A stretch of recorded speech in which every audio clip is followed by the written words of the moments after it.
Because simply passing it off as like, oh, you know, this kid, they just have an overactive imagination, they're distracted and they like to daydream and they like to do all this kind of stuff. It's like creative almost, and in that way it's kind of a good thing, or blah, blah, blah, blah, blah. It's not to say that it can't be a good thing, but to do that kind of minimizes how detrimental to someone's life it could be. And I feel like that was the same for, if I recall correctly, ADHD even. So before ADHD and ADD were an understood thing, a lot of the time people would just be like, oh, they're just kids being kids. They're gonna be distracted. They're gonna be having a lot of energy. This isn't a thing we have to look at any more than that. We can minimize these symptoms. And then you go on to see this kid do badly in school, have difficulty in their early 20s, mid 20s, late 20s, not just a thing that kids have, and not understanding that difficulty, not trying to learn as much as you can about it to best give people the therapy and things that they need to overcome it, is just an overall negative. There's no positive for that. So even if this currently, there's no like medical consensus of if this is a real thing or if it's not, it seems to be a problem that some people have. So doing the work to try to understand it better, I think is a good thing.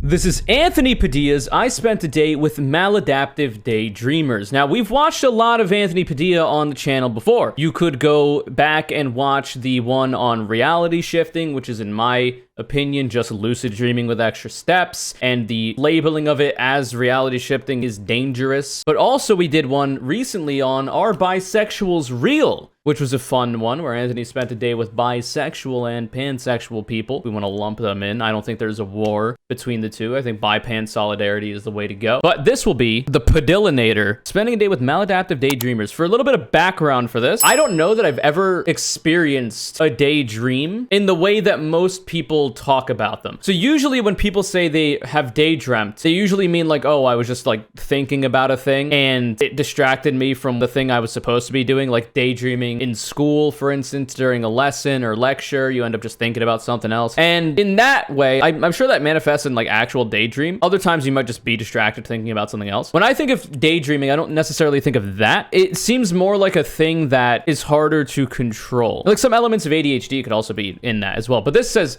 maladaptive daydreaming, which I am assuming, I haven't looked up the definition because I imagine Anthony will give us that. Maladaptive meaning not good. Actually, the daydreaming is actually very negative to whoever has this condition's way of life and can manifest in a variety of ways that hinder their ability to exist in the world. So I guess we'll see what's up. I'm interested in learning more.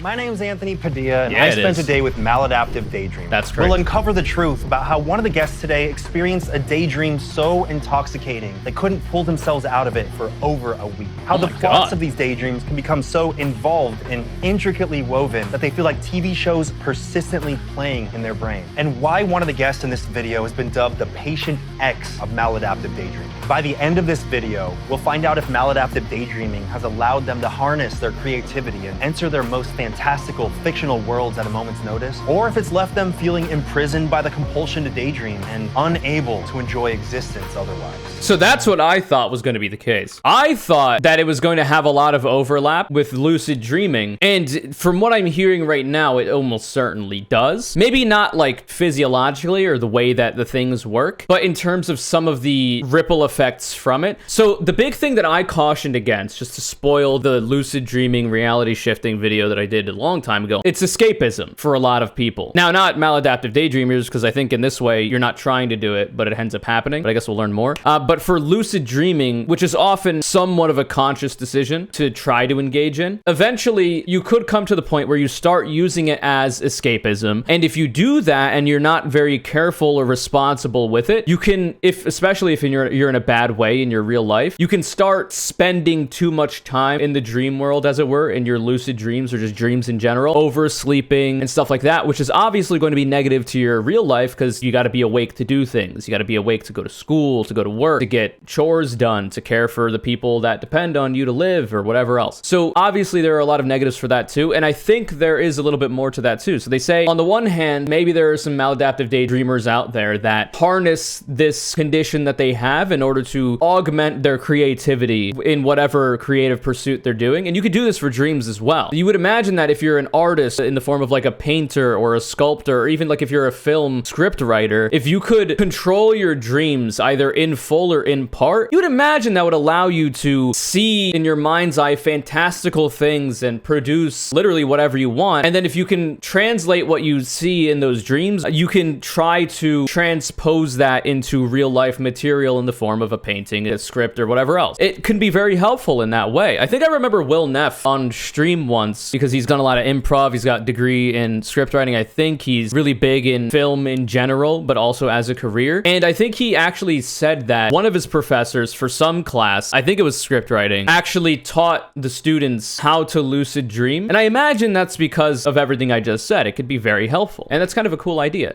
But when it comes to the negative aspect of that, I've already gone through that with the lucid dreaming thing, especially for this condition, which seems to be harder to control compared to lucid dreaming. You could imagine that there's a lot of negatives that could manifest as well. Because I think there's somebody in chat, I don't think they're in my chat right now, but they have talked a lot about how they have maladaptive daydreaming, and they've actually had occasions where their like physical being was in harm's way, almost like they were sleepwalking, but in like the maladaptive daydream or whatever, and they could have like gotten hurt in some way. There's a lot of stuff that can manifest, even physical, that you would have to be careful of. So I'm very interested to see what's up. Existence otherwise.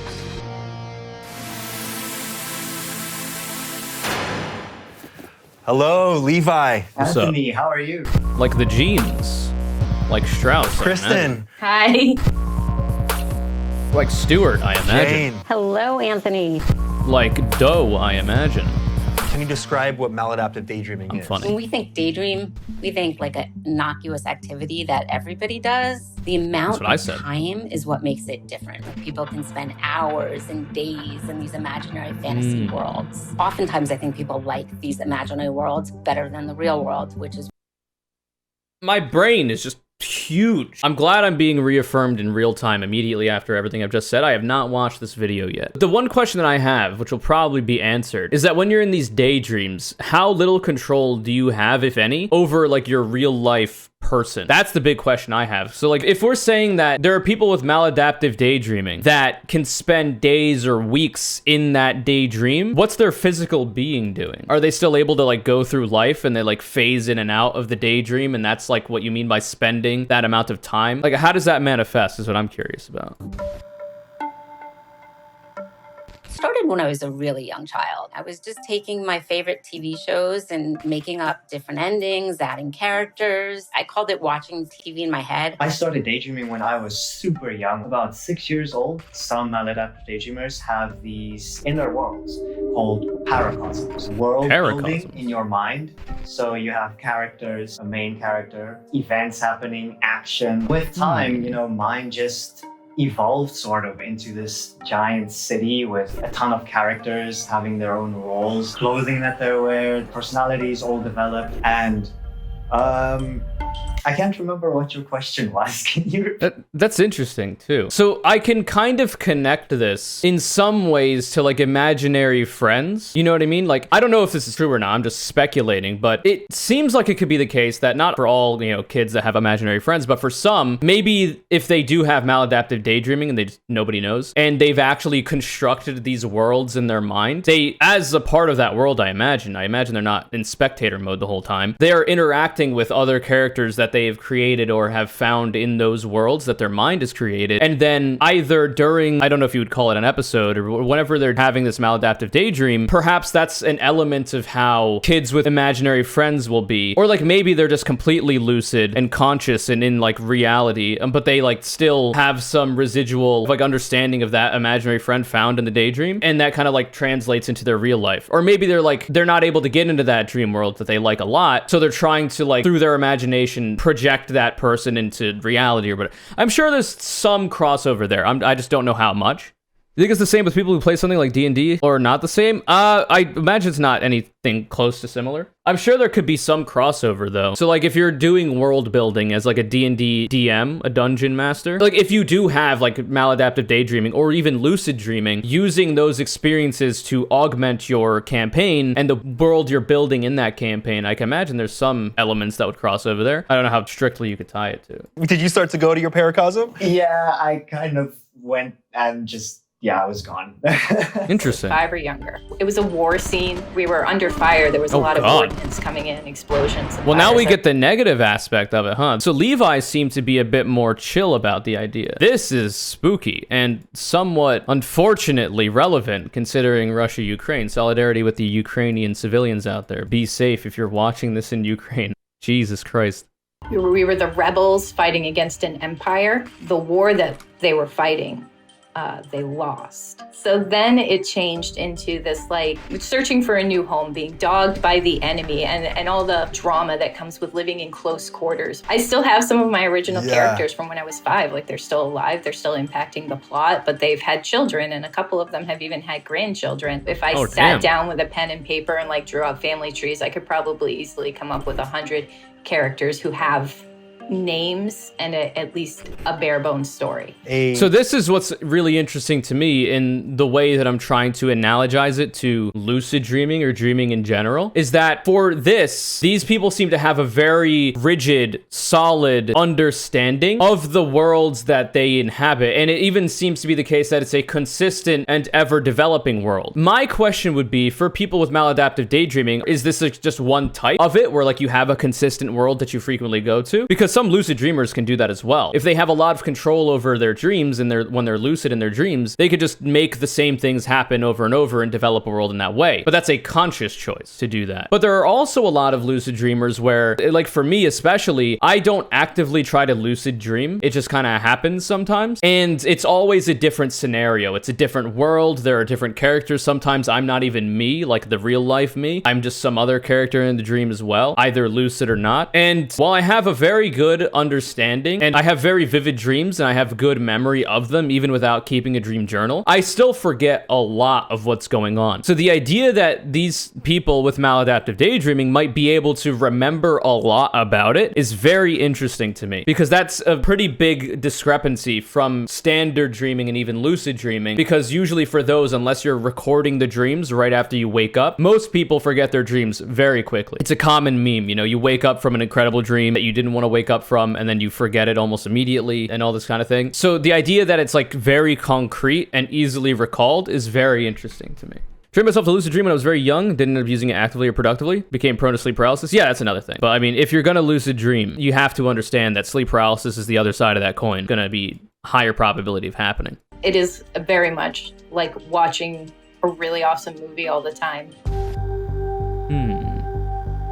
What did people see when you were daydreaming? I would spin in circles while pacing, and I looked like I was crazy. I had something called rhythmic movement disorder. I would rock can I read this? Rhythmic movement disorder, a neurological disorder characterized by repetitive movements of large muscle groups immediately before and during sleep. Interesting. I imagine that's different from, I think, what most people would understand is like restless leg syndrome or whatever it's called, where like you have difficulty falling asleep because like when you're trying to sleep, your leg will move a lot and in such a capacity that you can't possibly stop it. So like not simply just like what I'm doing right now. Like I always am bouncing my leg or moving some part of my body as a product, I think, of like my fast metabolism. I have a lot of excess energy a lot of the time. It's just like a very rote, simple mechanical thing that I can do that helps me stay focused as well. So like if you ever see me moving up and down like that, that's what I'm doing usually. But I imagine this is a disorder, meaning that I imagine you can't really control it. Like I could stop right now, as I have. My adolescence and my teenage years, I would just lay in bed and I would tell everybody I was sleeping, and everybody thought that I was asleep for hours, for days. There was this little incident, and I had been in bed since like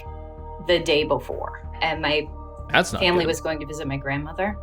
And my dad was like yelling up the stairs, like, get dressed, we're heading out. No, I'm not going. And he pulled me, dragged me out of bed and started dragging me down the hall. I think that he thought if he showed me how very serious he was about getting me out of that bed and getting me to do something, that I would do it. But he grossly underestimated how very serious I was about staying in that bed. They just thought I was sleeping. So my question is, so like they seem to be making it out to say like, oh, this was a choice that when I was a kid, was making. I wanted to stay in bed. I wanted to stay in the daydream and yada, yada, yada. So it seems to be, at least in the way that it's being described right now, like I could theoretically stop, but I don't want to, which I think would still fall under the definition of the overall disorder or whatever. So obviously like staying in bed for like oversleeping in general is not good. Staying in bed for extended period of time is also not good. You're not getting a lot of exercise. You're not getting a lot of sun a lot of the time. You're not being very social with your family, friends, or whatever else. The idea that a kid would be allowed to stay like laying in bed or sleeping that much is absurd to me in the terms of like parenting. And it seems like the dad in this case tried to like forcibly move the kid. They also say like, oh, they didn't know. They thought I was sleeping. They didn't know I was having this daydreaming thing. So obviously at the time it was not diagnosed. So also in addition to that, my question would be like, oh, if the parents did know, what would the methods be for a parent to help the child not allow the maladaptive daydreaming to negatively impact their life in the ways that I just suggested? Because I imagine there are methods. I imagine there's also therapies that you can do and all this kind of thing. But I think it's more of a new thing. The idea that maladaptive daydreaming is the thing that people go through. I guess we could look. We'll see what's up. Excessive daydreams and individuals experience daydreaming that interferes with the daily life, associated with excessive fantasy that is not recognized by any major medical or psychological criteria. The term was coined in 2002 by Professor Eli Sommer of University of Haifa. 2002 is when the term was coined. So I imagine it is a very new thing, especially considering it's not recognized by any major medical or psychological criteria. It's a very new thing. So back in the day, in this story anyway, like even if there was possible to diagnose it, wouldn't have been, right?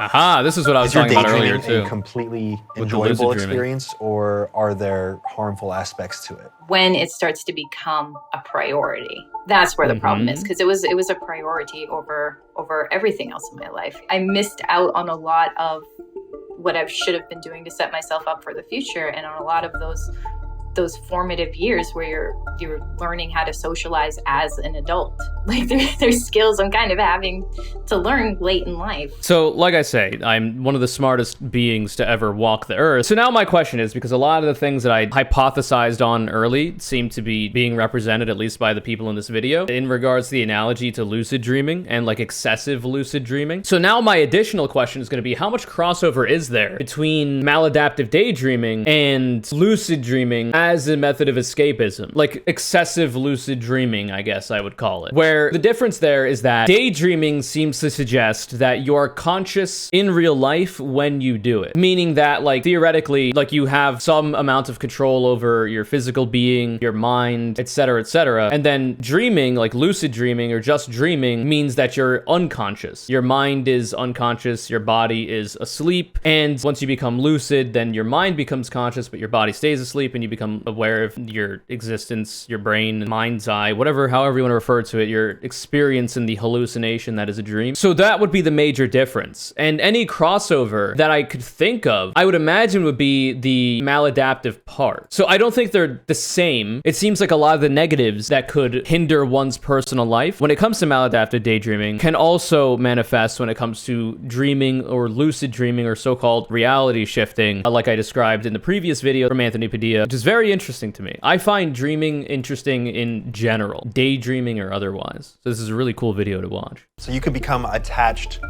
to these ideas and this new reality that you built for yourself in such a strong way that when you come back to reality, it feels disappointing. It feels like losing something, because one moment you have something that you really probably desire, and then you're reminded, well, I don't actually have it, even though it was right there in front of me and I could vividly imagine it and see it. The big difficulty I'm seeing, if we're gonna compare maladaptive daydreaming to the negative aspects of like excessive lucid dreaming, is that it seems like you have more control over if you're gonna do it or not if you have maladaptive daydreaming. In that, for these people, and the way that they describe it, they're like, yo, I could just imagine the shit at will whenever I wanted, and I could even get so good at it as to not even show to other people that that's what I'm doing. Whereas when it comes to lucid dreaming, for one, you have to be sleeping. Like, you have to be asleep when you do it. So obviously it'll be obvious to people more or less that you're actually asleep. So if anybody comes and checks on you, they can just wake you up. Whereas if somebody's maladaptive daydreaming, you try to wake them up, they can either like get jostled from being in the daydream or even remain in it, but also conscious in their real life and like fight back against you, like the one person suggested when their dad came to bring them to grandma's house or whatever. So it seems like there's a lot more potential for negative ramifications for maladaptive daydreaming because it seems like you have the option to do it. Whereas for people that might use lucid dreaming as escapism, either you're not able to lucid dream every time, or you have less control over exactly what you can do, meaning you can't build up these extensive worlds that you can get a lot more connection to. If you have a different dream every time you lucid dream, like I do, and you don't have like full control over what's happening,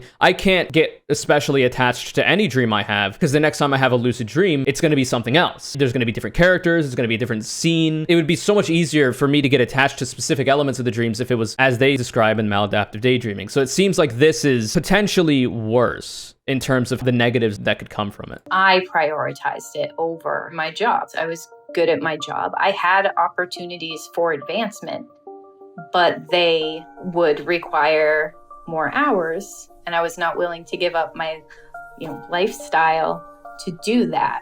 Well, to be fair, outside of the negative things that this person seems to understand that it's a negative, that's the case for all jobs, really. Like, there's a lot of people that have hobbies or interests or social lives that they would like to be able to get to, but because, currently, I don't know if this person's American or not, but it's the case around the world, you got to work a lot of hours to make ends meet, usually for bad wages at a job you don't like. So, like, it's not even just that, in this specific instance, this person wanted to be able to daydream and exist in those worlds instead of going to work, but that's the same for everybody. Like, everybody should be able to work for less hours for more pay in an ideal society. And the stats seems to suggest that makes people happier and therefore more productive in society, just in a general sense. But things have passed me over. I didn't advance in my career. It really was not until my son was born that I finally had like a real reason to need to change. Because before that, before you have something like that, it's really easy to think, like, what does it matter? I'm not hurting anybody else. And it was not until I had to face that I realized exactly how deep I was in. That's one of the weird fears that I've kind of had being old and on my deathbed. I only have a few minutes left, and I choose to spend them in my daydream rather than with my children. That's heavy, man. So having your child helped you realize that you really wanted to get a better handle on your daydreaming so you wouldn't find yourself on your deathbed choosing to daydream over spending your final moments with your family. It's really easy to talk about maladaptive daydreaming in a lighthearted way. That's not what MD is. MD is everything that it takes away from you. And that's the maladaptive part of it, right? And that's the difficulty with this whole idea. And I imagine part of why it's a bit of a newer term, because everybody assumes that kids are going to be daydreaming. Like, a kid will be in class, there'll be like a lecture going on, and they're not going to pay attention to it. They'll be looking off, like looking at whatever else, thinking about whatever else, daydreaming. And you could see how that's a negative for the kid in the moment. Like, you should be paying attention in class so you get good grades, so yada, yada, yada. But there are a variety of other negative ways if it manifests in this way and isn't just standard kid behavior for being distracted in class. And not understanding that makes it so that you can't help the people who have such an issue. So it seems worthwhile to do a lot more to try to research and understand this, especially in the medical community, which I am not a part of. I'm a Twitch streamer, to help the people that have this issue. And I hope that, through videos like this and other things going on with it, you get that. Because simply passing it off as like, oh, this kid, they just have an overactive imagination, they're distracted and they like to daydream and they like to do all this kind of stuff. It's like creative almost, and in that way it's kind of a good thing, or blah, blah, blah, blah, blah. It's not to say that it can't be a good thing, but to do that kind of minimizes how detrimental to someone's life it could be. And I feel like that was the same for, if I recall correctly, ADHD even. So before ADHD and ADD were an understood thing, a lot of the time people would just be like, oh, they're just kids being kids. They're going to be distracted. They're going to be having a lot of energy. This isn't a thing we have to look at any more than that. We can minimize these symptoms. And then you go on to see this kid do badly in school, have difficulty in their early 20s, mid 20s, late 20s. The ADHD stuff, while it might change change over time still negatively impact even people's professional lives and their career past school, not just a thing that kids have, and not understanding that difficulty, not trying to learn as much as you can about it to best give people the therapy and things that they need to overcome it, is just an overall negative. There's no positive for that. You would want to know as much as you could. So even if this currently, there's no like medical consensus on if this is a real thing or if it's not, or if some elements of it are not, it seems to be a problem that some people have. So doing the work to try to understand it better, I think, is a good thing. You do live with some regrets about the way that maladaptive daydreaming has influenced your life and your decisions? There's definitely regrets. I could have had a career, but I torpedoed it. I could have had another child. I mean, I'm going to run out of time to have children now because I made those decisions based on how they would impact a fantasy. And even then, like, that's the same for people with ADHD. Like, for me, I didn't understand I had ADHD until I got diagnosed with it at the ripe old age of 25. And the reason why I didn't get diagnosed with it is, 1, I've been poor my entire life. 2, so is my family. 3, I live in America, so mental health care, much less standard health care, is pretty inaccessible for a lot of people. I just hadn't even thought to go and try to get a diagnosis and maybe make some changes. You could see how that has negative effects. Like, I didn't go to college, for 1, because of a financial concern. It was a strategic economic decision that I just didn't want to be in debt. But in addition to that, I could never figure out what I would even want to do in school. And I think that was manifest as part of my ADHD. I have a difficulty making decisions. I have difficulty with, executive function. Surprise, surprise. Like, throughout my whole life, I've wanted to be a billion different things. I wanted to be a professional soccer player, an astronaut, a marine biologist, an astrophysicist. I wanted to be a professional League of Legends player. I wanted to be a live streamer, a YouTuber. I've wanted to do so many different things, and I've never been able to settle on a single one. And if I understood more about this and was given the tools to try to address it earlier on, where I am in life, through luck, I'm fortunate to be where I am currently, it could have been a lot better, or maybe not as bad. So, it's important. I also have questions about some kind of overlap, because obviously, if you've got one, thing like ADHD, for instance, you've got another thing like maladaptive daydreaming, you imagine that they influence each other in some way, or maybe there's some crossover there as well. I'd be curious about that too. So like, if you have ADHD inattentive type, I imagine you might be more prone to daydreaming. So I wonder if there's some movement there too. But I just have no way to know. I'm just speculating, hypotheses that I cannot verify. So Jin Ulti says, I'm autistic. I used to spend all my time daydreaming in class. Yeah, that too. Like, I imagine autism has some crossover with a variety of different things, especially with like ADHD. There's like a lot of misdiagnosis of ADHD or autism either way because of how similar some of the symptoms can be for people. You imagine there's some possibility for that there. I don't know if I have autism or not. I've never been evaluated for that. I probably should be, just to know, right? If I look at these symptoms described for autism, I imagine I'm on the spectrum in some way because a lot of them overlap with my own experience. I should probably get properly diagnosed just to know. How long is your longest daydreaming session? Days.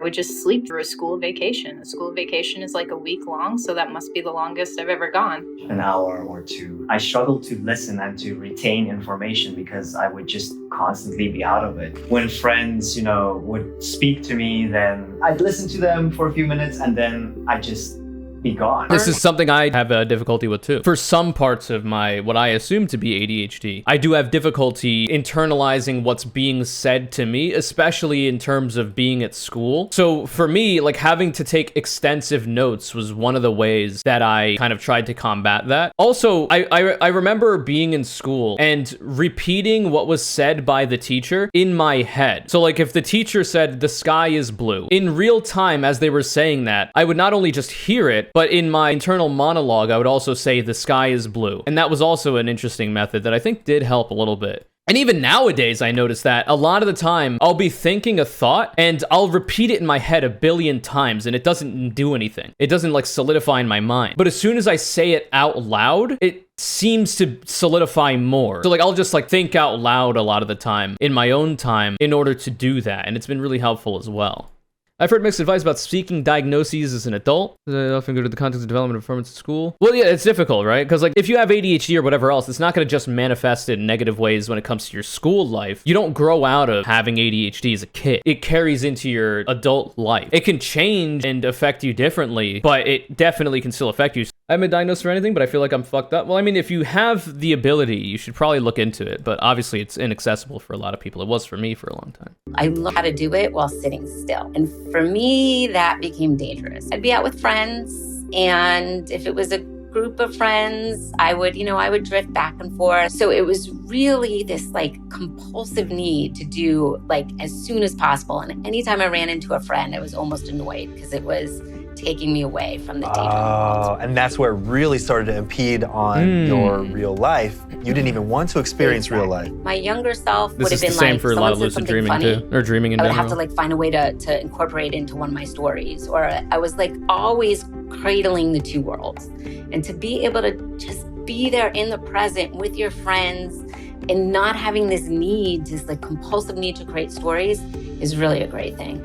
And even then too, so like if you have this issue, if it's such a large part of your day-to-day life, even in what we're suggesting here, where you're out with friends, you're gonna wanna like live in the moment, enjoy the company of your friends, enjoy the atmosphere of whatever it is you're doing. But if you have maladaptive daydreaming in this way, then I can imagine it would feel like you're kind of like taking a back seat to your real life. Like you're in spectator mode almost, you're idle, you're like AFK, or like your physical body will be there and you're like vibing and you might even like engage with your friends that are around you. But if you spend a lot of the time in your daydream world, your real life takes a backseat. And then in the future, if you think about these past experiences where you've done this, I imagine there's a good amount of regret there because, like I say, you're like AFK. So no, it's not good. And this is the thing that people that have difficulty paying attention for whatever reason have a lot too. Like, so for me, there have been times where I've had difficulty paying attention to a variety of things going on at a very important moment. And later on, I'm like, wow, I really wish I took advantage of that moment a lot more. But like, you can't go back in time. And it's difficult to control as well when doing it, when like having difficulty paying attention or even doing the daydreaming thing. So it's something you have to become aware of, and you have to be aware of how to address it. Can you explain what yours is like? Are you the main character, and are you perceiving this through first person or third person? I actually see it from a bystander's perspective. They're not a character. They don't feature in my daydream. It does sometimes go into first person and an idealized version of myself. It's me, but maybe with a bit more muscle.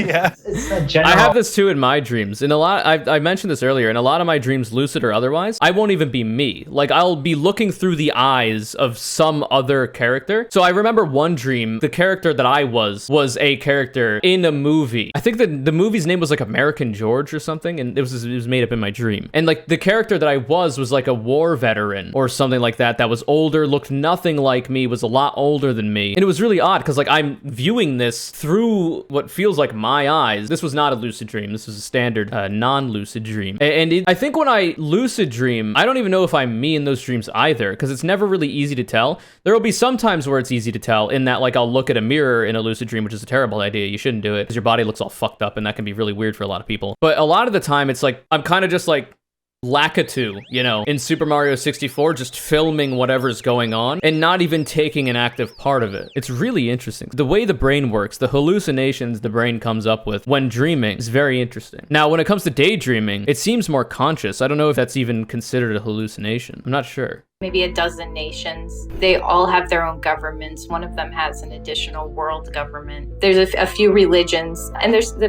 political intrigue. It's not just a fully fleshed out world, it's a fully fleshed out universe. I don't know where the story's going. I don't know what the characters are going to do next. And they die sometimes. That's a really weird one that's very difficult, because the characters do mean a lot to me.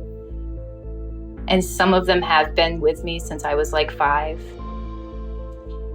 And one of them died. He just died a few years ago. It's like grief. I can't bring him back. I don't have the power to do that. What a fucked experience that must be too. Because like, there's obviously going to be a difference, but especially if you're younger, I imagine it's difficult to understand them to be different from reality a lot of the time. Because I imagine when you're in that, it feels real. Like dreams often will feel real depending on how vivid they are. And if that kind of thing happens, it would not be shocking to me that could impact a person almost like in a very similar way to a real life death in the family would. Another question I have for this person and for everybody here. So they have control of whether or not they want to daydream or not, sometimes, not all the time. But like there are some times where they actually have the active ability to decide to do it. I imagine there are other times where they don't. So how much control do you have over what happens in the daydream? A lot of them are saying that they have little to no control. And in that way, I wonder why it is that you have the daydreams you have. So the most we've learned about anybody's specific world has been this person's. And it started with like a war scene. And now we're learning that there's like entire different nations and like diplomacy and politics. Why is it that this specific person, that's their daydream? That's what I'm wondering. Like, was there something that they saw on TV when they were very young before they had their first daydream in this way? Was there like an experience in real life that they had? Do they have family members that have been in the military and have heard their stories or in politics and have learned about it from that? And then that's how it manifests. It's really interesting to me because while I don't have a lot of a belief that dreams have much of a meaning to begin with, because I do believe, this is just my opinion, that they're just hallucinations. And especially having been able to control them from lucid dreaming, it's kind of hard to think that they mean much of anything at all. That being said, I've always understood that if there are patterns that manifest in your dreams, that's more tangible. So just having a dream where like a pet dies doesn't mean your pet's gonna die in real life. But if you have like a consistent pattern in the dream is that you have a pet and it dies, maybe that's manifesting as a result of like unsettled trauma that's happened to you in the past that you don't even recognize, or other kinds of things like that. So for me, the common pattern I notice in my dreams is that oftentimes there's like a room in the dream that I've just not been in. Like I've lived in wherever I am, whatever house I'm in, for however long in the dream, but I just never go to that room. And when I do go to that room, it's dirty. There's like, it's not been looked at in a long time. It's unkempt. There's dust everywhere. And also a lot of the time there's animals in there that I'm supposed to have been taken care of, but now I've neglected in the dream. And that obviously doesn't feel good. And usually in the dream, I go through the process of like fixing up the room, tending to the animals. But like, so like the way that I kind of understand the reason why I have that pattern is that because of, in part, my ADHD, but a variety of other things, there are a lot of things that I have just left unaddressed, not only in my life that are very tangible in regards to like things I should do that I just haven't been doing, or even like unresolved things I imagine mentally that I might not even be aware of currently that I would benefit from addressing. And I think that's what that pattern kind of represents to me. Now, if that only happened in a single dream, I wouldn't really think much of it. But the fact that it's a consistent pattern over the course of a large amount of dreams leads me to imagine that there has to be something more going on there. I ascribe more meaning to patterns in dreams rather than individual dreams. So I just wonder if there is some kind of connection to the daydreaming that we're hearing here too.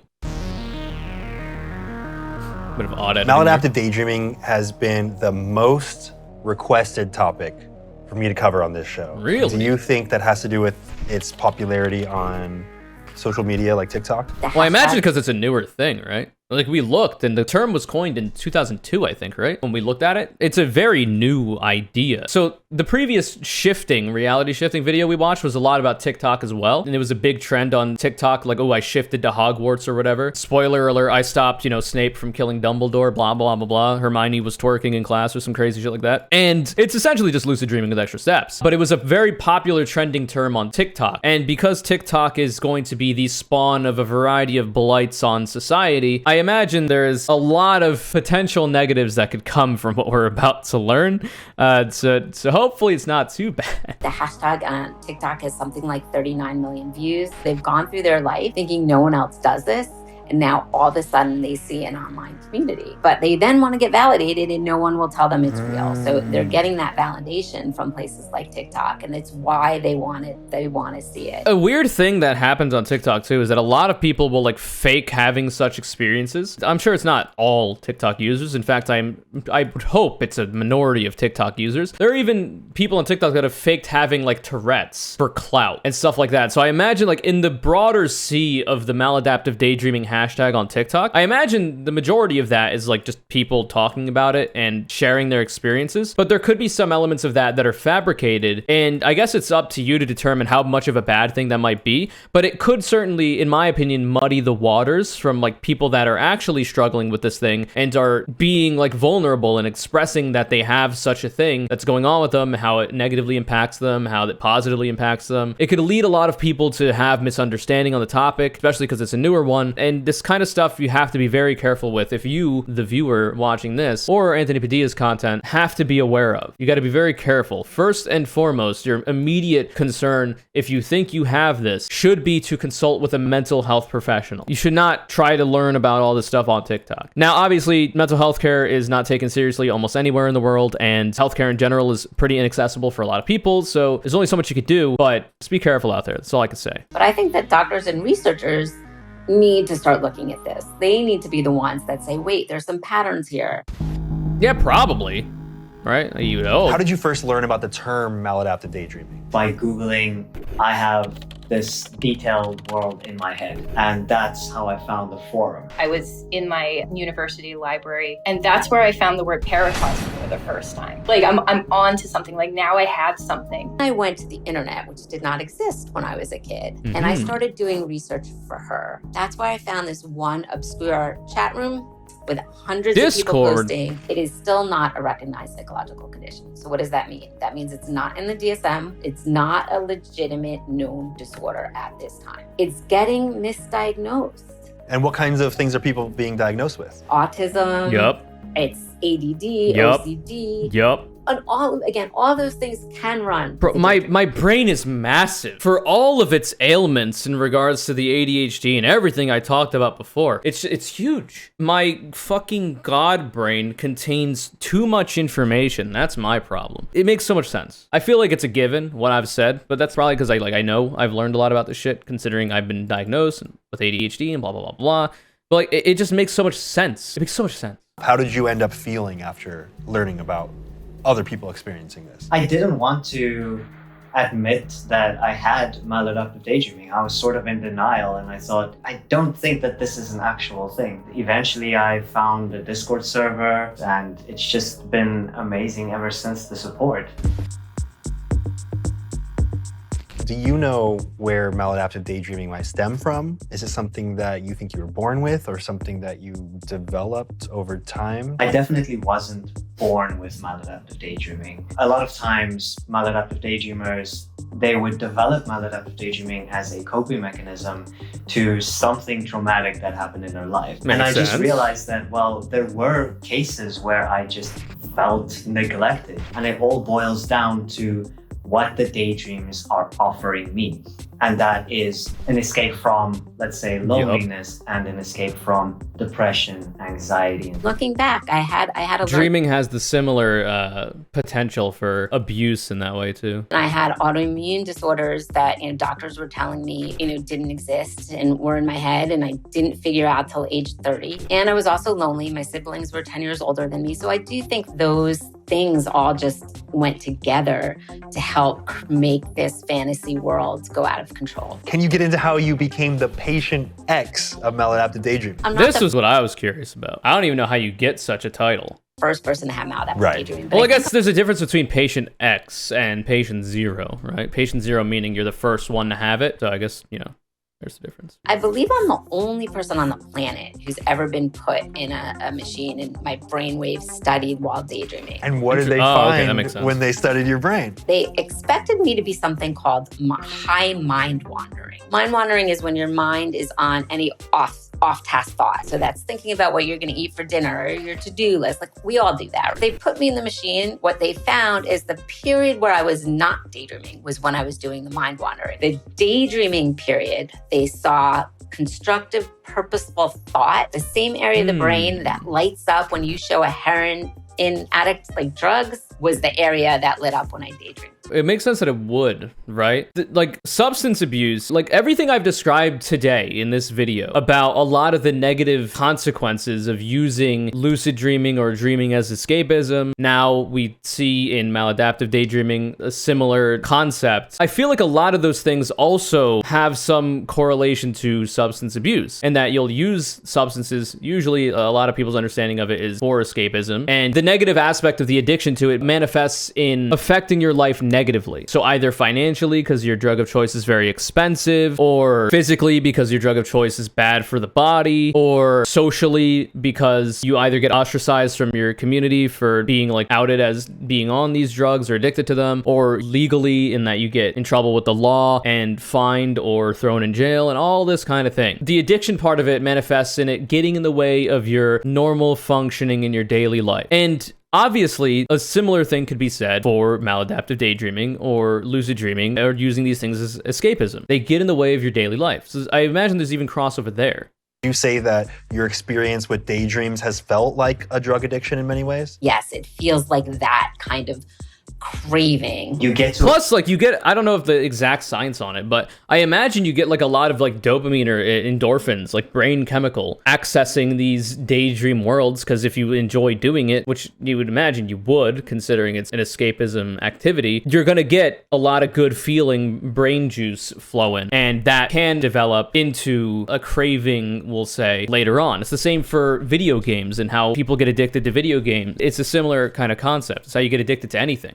the point where you start to feel these withdrawals. At least it doesn't fuck up your body like drugs. That's to be determined. If you stay in bed a lot and don't go outside a lot and don't do any kind of exercise or things like that that you might otherwise if you weren't doing these, your body could suffer too. Now, it might not directly through the activity. So like, for instance, I think heroin or methamphetamine, when abused, can literally like physically affect the body negatively. But like I say, if you're in bed all the time because you're doing this, you're not getting the exercise you need or much exercise at all, that's going to have negative effects to the body. The problem with maladaptive daydreaming is that it's a coping mechanism, right? But it's also behavioral addiction. That coping mechanism becomes a dependency. Whenever something stressful or bad happens in real life, then we sort of automatically escape to our minds. Has maladaptive daydreaming ever affected any of your relationships? Especially, and I think that was the worst part of being in a relationship, is that me not being present, it makes them feel like I'm neglecting them and I'm not listening to them. It is interesting. Either in a romantic relationship or in a platonic relationship, for friends, family, whatever else. If you have ADHD and you have difficulty paying attention, if you have like an attentive or whatever, if you have difficulty paying attention to what people are saying to you, it can absolutely come off like you're not paying attention, like you don't care about what they're saying. And if you can't tell them like, oh, it's because of this that I'm doing this, I don't mean to do it, it's hard for me not to, blah, blah, blah, blah, your relationships will suffer. If there's anyone watching who experiences maladaptive daydreaming but is unsure about how to handle it, or maybe they don't even want to tell anyone about it because of the potentially negative stigma surrounding it, is there anything that you'd want to say to them? You're not alone. It is a good idea to get some mental health care. Expect the person you're telling to have no idea what you're talking about. That's okay. If they blow you off, if they invalidate you,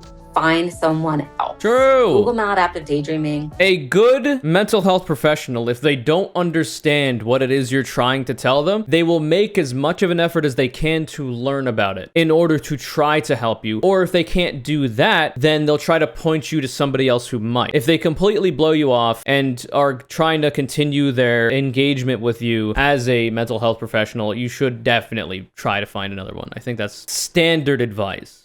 Voice says, I use daydreaming as an escape from things that happen in my family and gender dysphoria. I have ADHD and the inattentive type ADD. I do it a lot, so it might be possible I actually have this. I imagine meeting maladaptive daydreaming. I also make worlds in my head when daydreaming. I have a couple that I switch from, but they're not as planned out as theirs. I also have OCD as well and other disorders. I'm glad that this video was made, since maybe once I find a therapist, I can show them this video about it. Maybe, yeah. I hope it all works out for you, Sleeping Void. You will find I hope my commentary has also been somewhat helpful.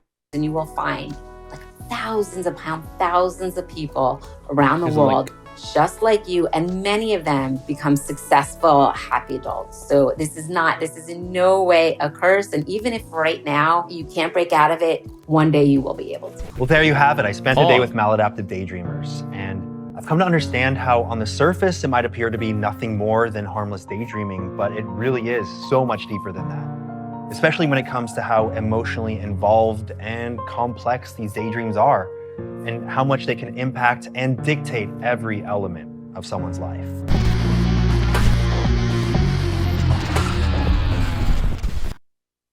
Well, that was good video, I think. Seems like there's a lot of people in the comments that are reciprocating it, too. Well, I hope that not only this video was interesting to you, Anthony Padilla's video as well, I mean, because, you know, he makes good content, but I also hope that my commentary was in some way interesting as well. And yeah, because I also happen to think, and maybe this is my bias, that I also make good content, using other people's content as a springboard to do so. In conclusion, if you have the ability, see a mental health professional. Medication is just another tool in the toolbox that you will use to try to fix these problems through other methods, either it be therapy or holistic measures like routine or whatever else.